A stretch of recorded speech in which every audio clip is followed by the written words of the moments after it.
Why it sucks to work for Trevor Philips. Most bosses in Los Santos are dangerous. Martin Madrazo will have you killed if you look at him wrong. Devin Weston will smile at your face, refuse to pay you, and send a private army to your house when you complain. Steve Haynes will burn you the second you become a liability. But none of them, not one, compares to Trevor Philips, because those men are dangerous in ways you can plan around. You can read them. You know where the line is, even if crossing it gets you killed. With Trevor, there is no line. There's just Trevor. And whatever Trevor feels like doing in the next 30 seconds, Trevor Philips is a former military pilot. He trained with the Canadian Air Force, spent 4 years at a military academy, and came within days of qualifying as a licensed pilot before a psychological evaluation flagged him as mentally unstable and ended his career before it started. He didn't wash out because he was incompetent. He washed out because the military, an institution specifically designed to channel extreme violence into productive outcomes, decided Trevor was too extreme even for them. Read that again. The Air Force looked at Trevor Philips and said, no. After that, he drifted through various criminal enterprises before landing in Blaine County, where he built Trevor Philips Enterprises from the ground up. Meth production, arms trafficking, whatever Merryweather was moving through the area that he could hijack and resell. He didn't join someone else's operation. He built his own out of nothing, in the middle of the desert through a combination of terrifying competence and the fact that anyone who tried to stop him ended up in a worse situation than when they started. So, when we talk about working for Trevor, we're not talking about working for a hothead with anger issues. We're talking about working for a man who is genuinely, measurably dangerous and completely unpredictable about when and how that danger gets directed at you. Trevor Philips Enterprises has employees. That sentence alone should terrify you. Ron Jakowski is the closest thing Trevor has to a lieutenant. He communicates with Trevor primarily through voicemail, which tells you everything you need to know about their working relationship. Ron has correctly identified that real-time conversations with Trevor are a liability. He is constantly anxious, constantly hedging, constantly prefacing everything he says with some variation of, I know this might not be the right time, Trevor, but because there is never a right time with Trevor, and Ron has learned to operate inside that reality like a man defusing a bomb that might already be going off. Chef runs the meth operation. His entire professional existence depends on not giving Trevor a reason to turn around and look at him. Wade is there because Trevor keeps him there. Wade doesn't fully understand why. Neither does anyone else. The management style Trevor employs is best described as volcanic. Extended periods of relative calm during which you might almost convince yourself things are fine, followed by eruptions that are total, immediate, and completely disproportionate to whatever triggered them. The triggering event could be a business setback. It could be a perceived slight. It could be a specific word someone used in a sentence. It could be that Trevor woke up and the day felt wrong and someone was standing too close. There's no performance review process at Trevor Philips Enterprises. There's no HR department. There's no escalation path. There's just Trevor deciding in real time whether you're still useful, and the gap between useful and problem is smaller than any reasonable employee should be comfortable with. Here's what you get in exchange for all of this. You get to live in Sandy Shores, which is less a perk and more a geographical consequence of being associated with Trevor's operation. Sandy Shores is a sun-baked stretch of Blaine County that exists at the precise intersection of meth, despair, and abandoned infrastructure. The Alamo Sea smells. The locals are either working for Trevor, afraid of Trevor, or both. The nearest functioning civilization is a gas station that closes at 9.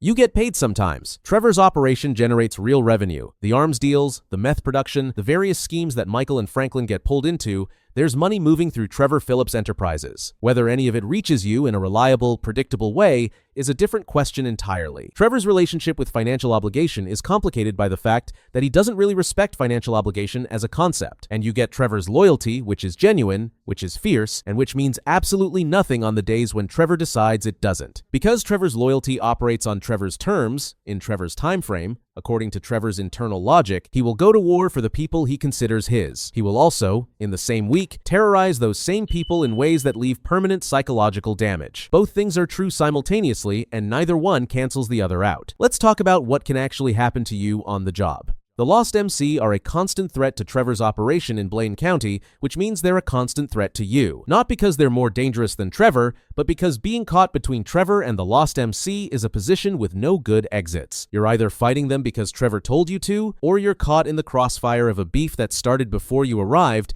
and will outlast your employment by a significant margin. Then there's the O'Neill brothers, a family of redneck meth dealers out of Grapeseed, who made the catastrophic mistake of stealing Trevor's contract with the Triads. Trevor's response was not a strongly worded phone call. He drove to their farm, killed most of the family single-handedly, and burned the entire property to the ground using a gasoline trail he laid through their own basement meth lab. The three surviving brothers, Elwood, Walton, and Wynn, came back looking for revenge. That ended in a forest in Raton Canyon with Franklin tailing them on the ground, Michael sniping Walton and Wynn from Trevor's helicopter with a thermal scope, and Franklin and his dog Chop tracking Elwood through the trees until he was dead. The O'Neill family was effectively erased from Blaine County in 2 missions. If you're a Trevor Philips Enterprises employee watching any of this unfold from the sidelines, the lesson is clear. The people who come after Trevor don't fare well. Neither do the people nearby when it happens. Then there's Merryweather. Trevor has a complicated relationship with Merryweather Security, which is a polite way of saying he has robbed them, attacked their operations,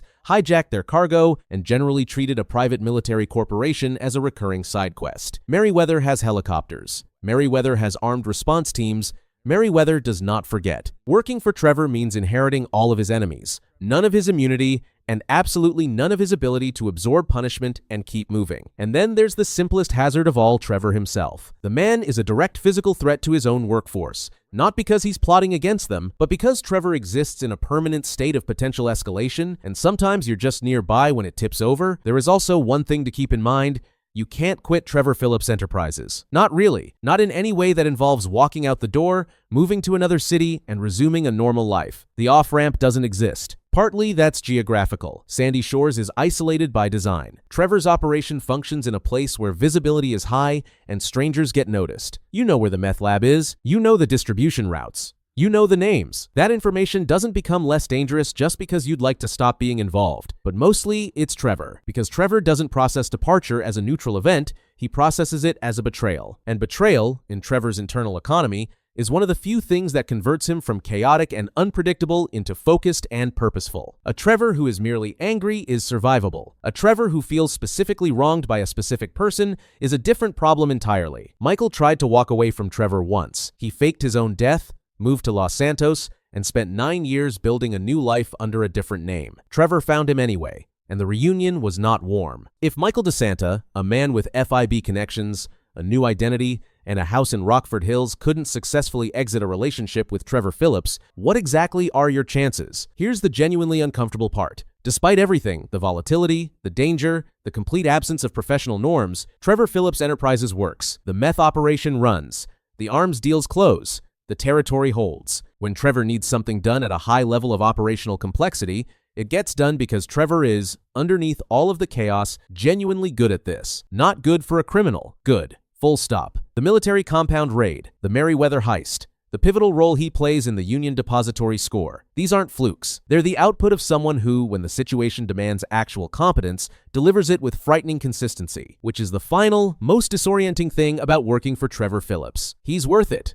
On a purely transactional level, if you can survive the proximity, if you can absorb the psychological damage, if you can make yourself useful enough that he keeps you in the asset column instead of the problem column, there is nowhere in Los Santos, or Blaine County, or the entire state of San Andreas where the operation you're plugged into is run by someone more capable. That's the trap. The job is terrible. The boss is a genuine threat to your physical and mental well-being. The benefits are inconsistent, and the working environment is, at best, a controlled disaster. But the man gets results, and in Los Santos, results are the only currency that actually matters. The cops can't touch him. His rivals end up dead or relocated. The people who underestimate him, and there are always people who underestimate him, don't get a second chance to recalibrate. Trevor Philips built an empire in the desert with no backing, no safety net, and no filter between his worst impulses and the people around him. And it's still standing, which means somewhere in Sandy Shores, right now, there's someone who just started working for him. Someone who told themselves they could handle it, that they'd keep their head down, stay useful,